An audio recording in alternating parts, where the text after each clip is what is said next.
Purpose seems to be used these days as an excuse to avoid doing hard things. And particularly in the younger generation, it seems like people are saying, I don't want to work hard. I want to pursue my dreams instead. I have to find my purpose. The irony here is rich.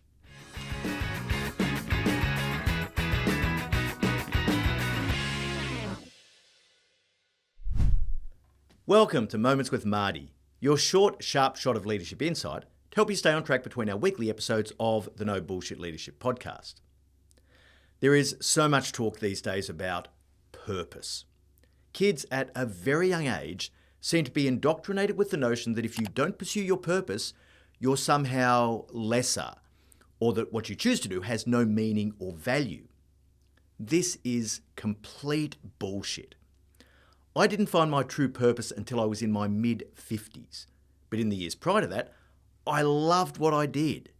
I experienced the incredible joy of family and close friends. I brought 2 beautiful daughters into the world, with a little help, of course. And I was privileged to be able to have a big impact in people's lives through my leadership career.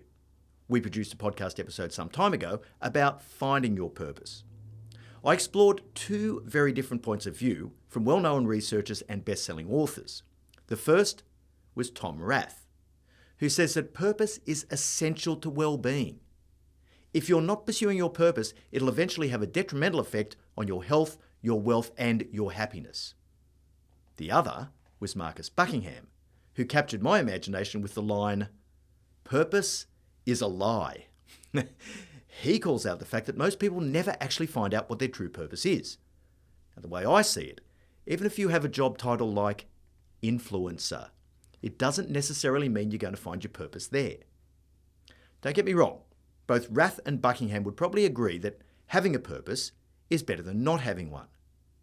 But as Buckingham points out, a lot of people who have a purpose, like nurses and teachers and social workers, find themselves under immense levels of stress that no amount of purpose can compensate for, and they burn out. He suggests that you look for the red threads, the things in your work each day that bring you joy and happiness, even if they don't align with your life's work. Scott Galloway, another global thought leader, goes even further.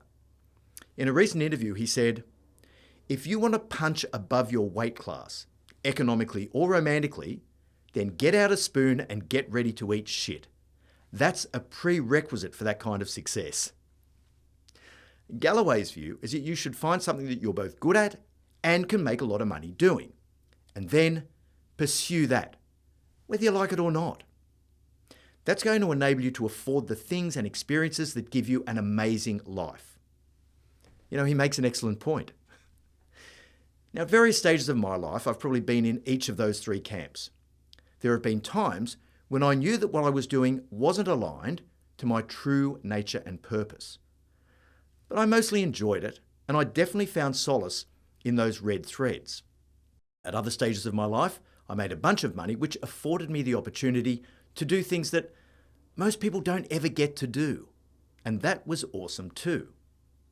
And now, in this current stage of my life, I'm pursuing my true nature and purpose with energy and passion and vigour. And it's just a happy coincidence that I get to make money at the same time as living out my true nature and purpose. Remember, you're only in business for 2 reasons: to make money and to have fun. That's it. Purpose seems to be used these days as an excuse to avoid doing hard things. And particularly in the younger generation, it seems like people are saying, I don't want to work hard. I want to pursue my dreams instead. I have to find my purpose. The irony here is rich. Whoever said that realising your purpose was even possible without a shit ton of hard work? Once you do find your purpose, you need to follow Scott Galloway's advice. Get that spoon out and start eating. For more depth on this insight, have a listen to episode 201 of the No Bullshit Leadership podcast, Finding Your Purpose. We'll leave a link in the show notes. I really hope you enjoyed this moment and that it gives you that extra little spark to be a no bullshit leader.